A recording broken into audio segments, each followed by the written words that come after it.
Welcome to Ransom Church, to week 4 of our series, The Rest of the Story. If you're just joining us, the goal of this entire series is to look closer at stories from Scripture that are so familiar that we're at the risk of missing maybe the greater teaching or a key teaching in the passage. And so far, we've looked at Joshua and the walls of Jericho, and we dove deeper into the story of Zacchaeus, the wee little man, or was he? And then we dove into the story of Ruth and Naomi. And if you grew up in church, maybe some of these were really, really familiar, maybe others were a little less familiar. But today I think it's going to be familiar, even if you didn't grow up in church.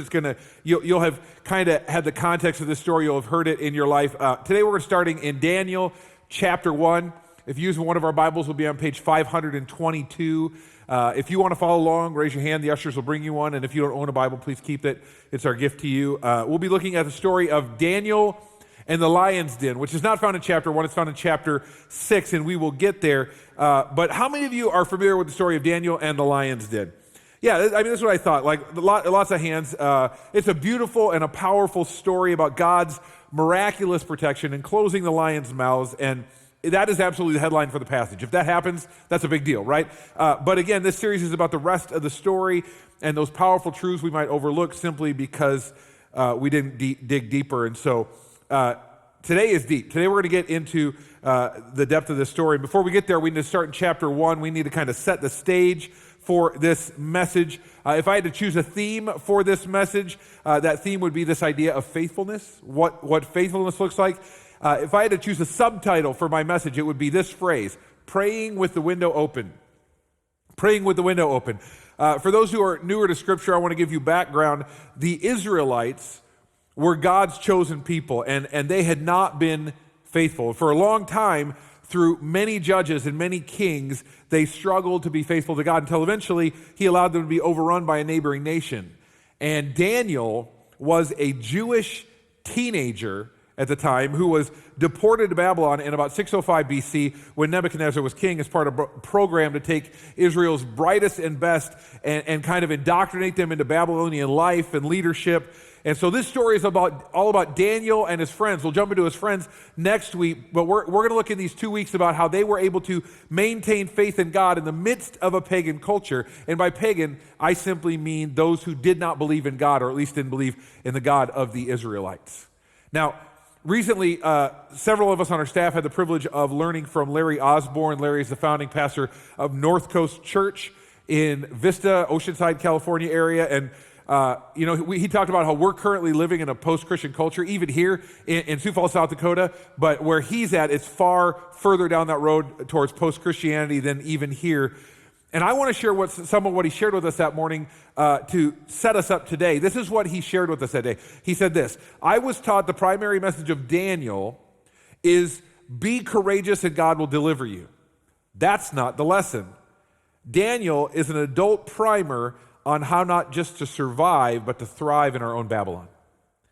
See, this is not just about a lion's den. It's a lesson on what it looks like to live a faithful life in a world and in a culture that is not faithful to God. And to do so not just in survival mode, but to do it in a way that allows you and the gospel to thrive in the midst of that non-Christian culture. And so Larry shared with us a few key thoughts about the story that I think are so just relevant to us today in the world we're living in a post-Christian culture, that I think just are foundational to our journey towards the lion's den. So let's start with these few foundational truths. Number one, God is in control of who's in control. That's one of the things he taught us. In Daniel chapter 1, verse 1 and 2, we read this: during the 3rd year of King Jehoiakim's reign in Judah, King Nebuchadnezzar of Babylon came to Jerusalem and besieged it. He took it over. The Lord gave him victory over Jehoiakim and Judah and permitted him to take some of the sacred objects from the temple of God. So Nebuchadnezzar took them back to the land of Babylonia and placed them in the treasure house of his God. Now, I want to key in on a few words here. Gave him victory and permitted him. Question: in the battle that is raging for all the souls on earth, who eventually wins? It's not a trick question. The answer is Jesus, because it's all about Jesus, right? And we have the privilege of being at the end, at this point in this thing where we have Scripture, and so we know how the story ends. If you haven't read ahead, spoiler alert, God wins, okay? So if this thing were a football game, let me ask you this. If we know who wins, who cares what the score is in the third quarter? We talk like we know God eventually wins, but we live like we're in the third quarter and we can't figure out what's going on. How we could ever get to a win from this place. But Christians aren't living like we know he wins. We're not living in the knowledge that God already has this thing wrapped up. We live like we're wondering where God is and if he can pull this one out. And that leads to our second foundational key thought. When you know we've already won the war, you can choose to pick your battles. When you know God's won the bigger thing, you can choose to pick your battles. What do I mean by that statement? Is there anything in your life right now that you don't like? Is there anything happening in the world that you're not really that fond of? And has that thing caused you to question God's faithfulness? What if there's a difference? This is what Larry Osborne asked us. What if there's a difference between what you like, where your line of preference is, and what God's actually forbidding in culture? We read in verse 3-5, then the king ordered Ashpenaz, his chief of staff, to bring to the palace some of the young men of Judah's royal family and other noble families who had been brought to Babylon as captives. Select only the strong, healthy, and good-looking young men, he said. Make sure they're well-versed in every branch of learning and are gifted with knowledge and good judgment and are suited to serve in the royal palace. Train these young men in the language and literature of Babylon.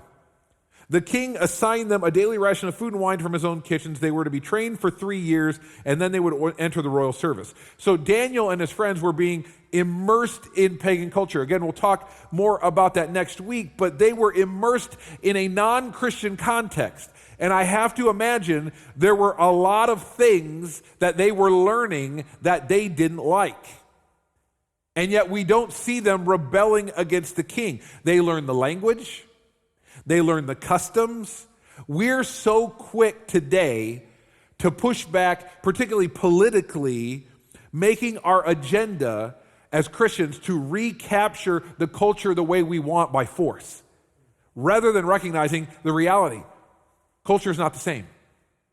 We're in a post-Christian culture. We are not living in a Christian nation anymore. We're the foreigners living in a non-Christian framework. And there's a lot of things about that framework that I don't particularly like. But there's a massive difference between my comfort zone, what I like, and the line where God actually forbids things. And when we isolate ourselves from the world because we don't like how the world is living, what the world is saying, we lose the ability to speak with authority into that world. And that leads us to the third key thought. God's desire is for us to live in culture with a balance of courage and humility. To live in the culture with a balance of courage and humility. Verse 8, but Daniel was determined not to defile himself by eating the food and wine given to them by the king. He asked the chief of staff for permission not to eat these unacceptable foods. Daniel knew where God was telling him to draw the line, okay? Not based on his preference, but based on God's commands. Sometimes I think we draw lines God didn't draw. Daniel knew where to draw lines because he was secure in God. He knew God. He knew God's will. He knew God's word. And yet, what do we see him do? He asked permission.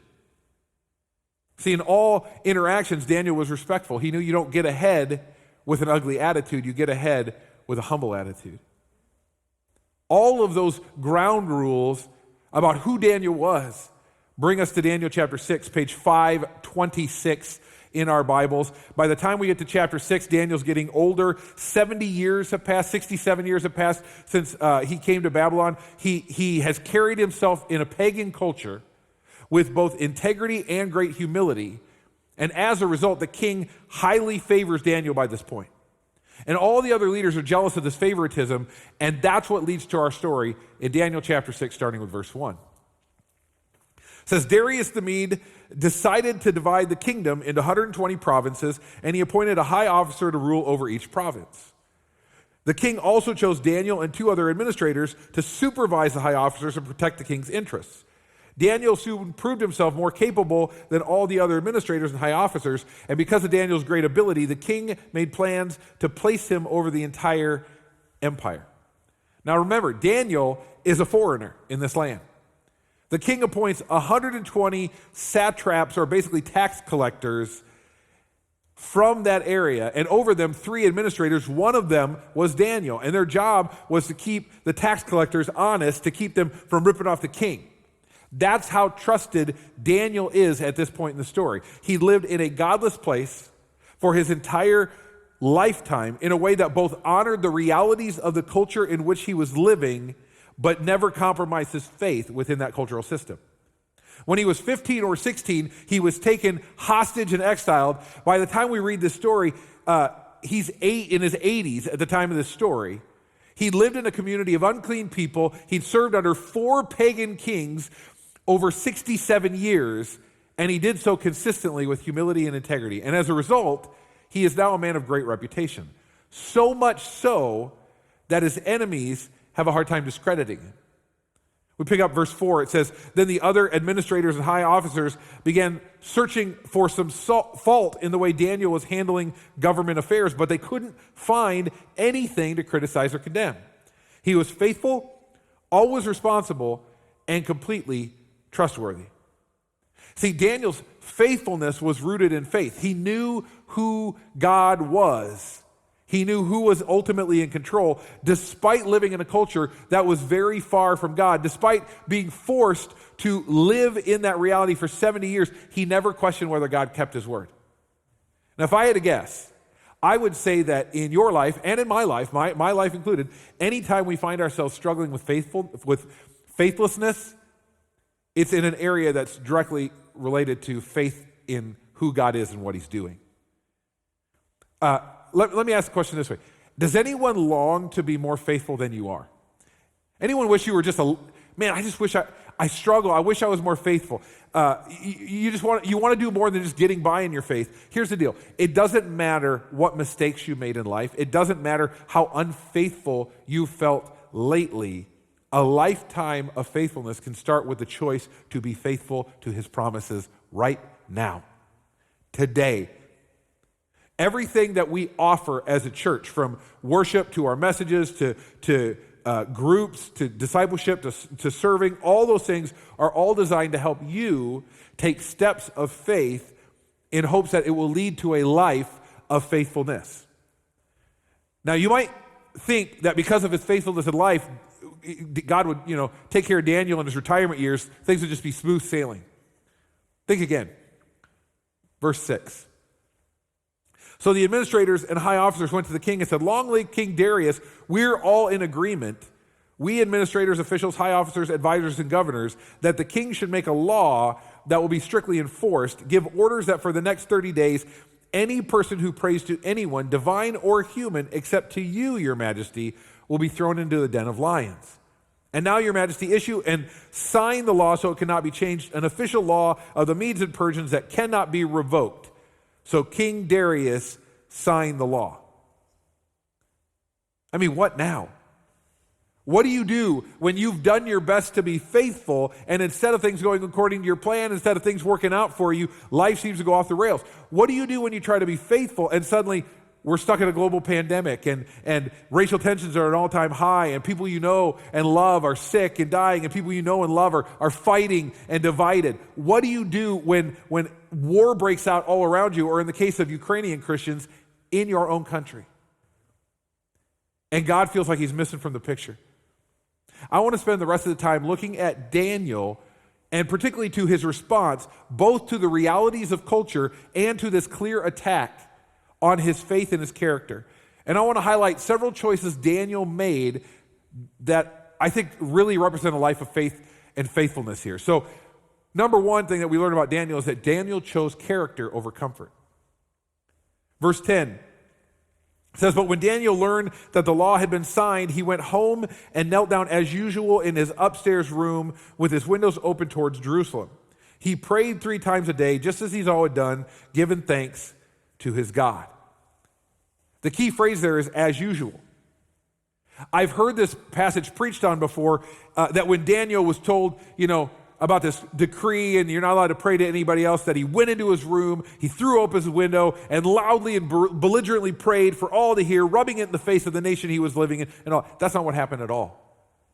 This says he went home, he knelt down and prayed with his window open, facing Jerusalem as usual. He chose to stay consistent in his faith. He did not do it to make a statement. He did not do it to draw attention.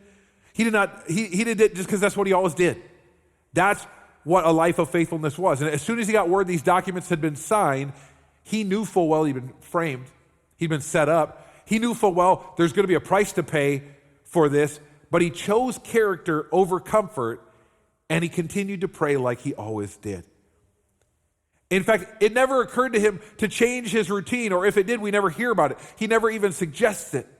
In fact, his accusers were counting on his faithfulness. The only way their plan worked is if his character was so high that he remained faithful. They knew his character was so high that he would stay faithful to his prayers because that's just who he was. Daniel had always stayed loyal to the king, which is why he'd been elevated to such a position, but he knew the King of Kings deserved a higher level of loyalty than did the earthly king. And he had to refuse the decree of the earthly king when it required him to disobey the King of Kings. And Daniel looked at his decision and he went, well, the safest thing to do is to continue to be faithful to the King of Kings. See, it isn't hard to understand why we tend to be people pleasers in the world. It seems like people have the ultimate power over us to fire us or to break our hearts or to slander us, say terrible things, post vicious things on social media about us. And so the only way to remain faithful to God in all the trials is when you have a firm understanding even if all this stuff happens, God's still in control. And that's where Daniel was. Leads to number 2. Daniel chose love over life. He chose love over life. Verse 11 to 15. Then the officials went together to Daniel's house and found him praying and asking God for God's help. So they went straight to the king and reminded him about his law. Did you not sign a law that for the next 30 days, any person who prays to anyone, divine or human, except to you, your majesty, will be thrown into the den of lions? Yes, the king replied, that decision stands. It's an official law of the Medes and Persians that cannot be revoked. Then they told the king, that man Daniel, one of the captives from Judah, is ignoring you and your law. He still prays to his God 3 times a day. Hearing this, the king was deeply troubled, and he tried to think of a way to save Daniel. He spent the rest of the day looking for a way to get Daniel out of this predicament. In the evening, the men went together to the king and said, Your Majesty, you know that according to the law of the Medes and Persians, no law that the king signs can be changed. Daniel knew this too. He knew the punishment for his prayers. He knew faithfulness to God might come with a death sentence.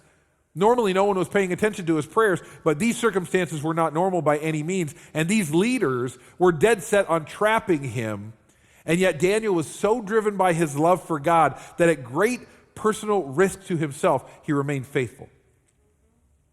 Can I be honest with you? I'm a pastor, and sometimes I don't talk about my faith with people because I'm afraid of what they might think of me. And Daniel continues to pray at risk of his own life. I want faith like that. What am I trying to say here? Love for God must come before love of self. Now, that doesn't necessarily mean you'll have to risk your life, but it can be reflected in all different ways in our lives, from what we choose to give our time to who we allow to influence our choices. I'm a football guy, so I love the story of Clay Shiver. During the 1995 football season, Shiver played center for the Florida State Seminoles. He was highly ranked nationally, and one magazine wanted to name him to their preseason All-American football team. There was only one problem. Clay was a follower of Jesus, and the magazine was Playboy magazine. Now, this would have catapulted his football career, and it wasn't really, he wasn't really doing anything wrong per se, but Clay didn't want to embarrass his mom or his grandmother, and he didn't want to give his friends an excuse to buy that magazine, so he chose to decline the invitation. He chose to honor his love for God over his own self. Now, was it wrong for him to be in that article? I don't know. Probably not, but I do know this. He was not willing to take the chance of honoring and misrepresenting God. It simply wasn't worth the risk to him. Here's my question to you. Where in your life is love of self more important than love for God? It will be different for all of us. I don't know what that is for you. Whether it'll be something you don't do to try to honor God that you know that you probably should, or whether it would be choosing not to hold on to our own rights in order to be able to love a hurting world, or choosing to not hold tight to my personal rights and my freedoms as if they're the most important thing. But as citizens of God's kingdom, to choose to lay our lives down for others. For Daniel, this was his choice.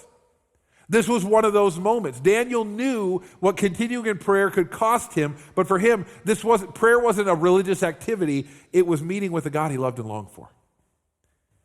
And that was more important to him. He chose love over his own life. Number 3, Daniel chose faith over fear. Verse 16 and 17. So at last the king gave orders to Daniel to be arrested and thrown into the den of lions. The king said to him, "May your God, whom you serve so faithfully, rescue you."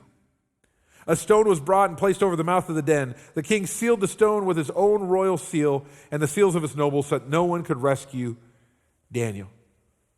Did you hear the words of the king? The king loved Daniel. Did you hear his words? "May the God whom you serve so faithfully."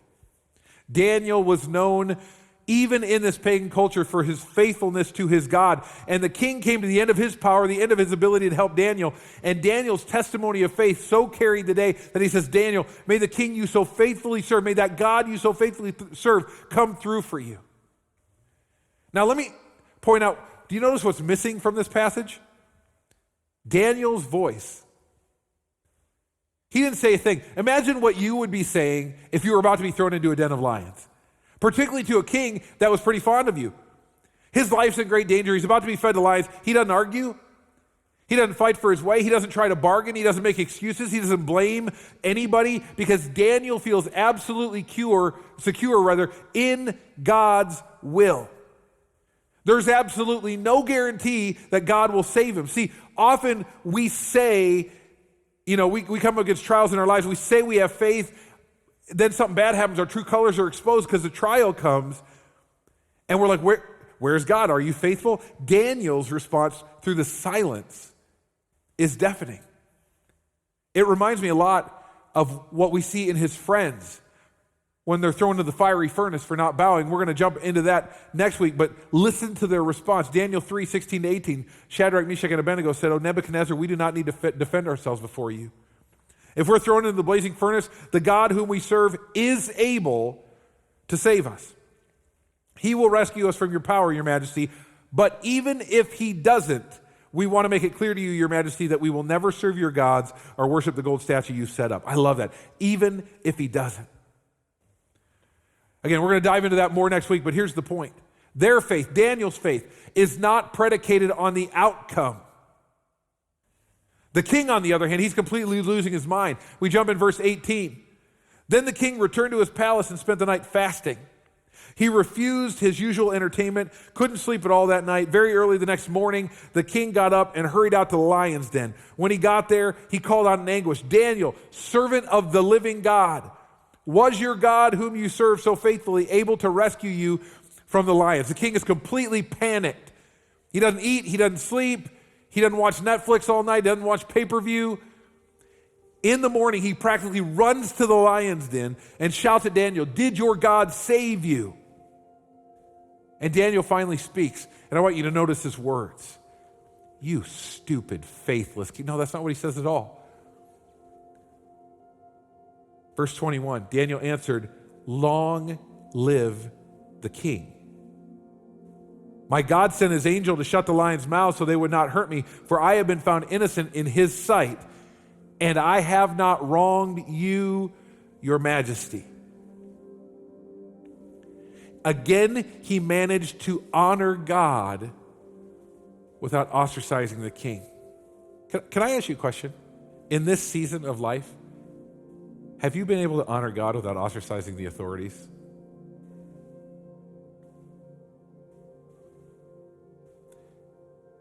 What's our lesson? What's our great takeaway?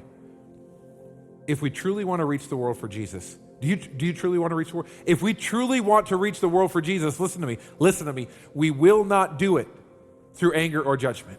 We will not do it by pushing back We will not do it by fighting for our rights. We will not do it by ignoring the realities of culture. We will not do it by circling the wagons and hiding from the world. We will do it by trusting that God is sovereign. He's ultimately in control. We will do it by picking our battles and in courage and humility, by living in a way in culture that leaves room for God's miracles, but doesn't make enemies of those who need to see those miracles. Imagine what it did for Daniel's faith to stay true to God, to be lowered into the lion's den, unsure of his future, and to get to watch the hand of God deliver him. It says in verse 23, the king was overjoyed and ordered that Daniel be lifted from the den, and not a scratch was found on him, for he had trusted in his God. Now listen, this is not about the result. God would not have been any less faithful if Daniel would have been ripped to shreds. God would not have been any less faithful if Daniel would have not survived the lion's den. And Daniel would have remained faithful to God regardless of the results. That's the key. My prayer for you today is that you will choose faith not just in the good times, but in all times. Not just in those great memories, but right now. That you would quit just surviving in your faith and you would learn to thrive you would quit trying to get rid of Babylon and you would learn to thrive in Babylon. Here's my prayer. Let me pray for you. Father, help us be like Daniel. First, help us live lives that are faithful to you. And by faithful, Lord, I mean faithful in the good and in the bad. Faithful when we can see you working and when we can't. Faithful in the third quarter when we're down and we can't see the end game because we know you've already won. Help us live lives that are faithful to you. But as we live those lives, give us favor among those we need to reach. And God, you won't just do that miraculously. You'll do that when we start loving those we need to reach. Your call to us, God, in this season is not to rebel against culture. It's to live in Babylon in a way that honors you, in a way that respects where culture's at, and in a way that shines for Jesus. Would you show us how to do that, I pray, in your name? Amen.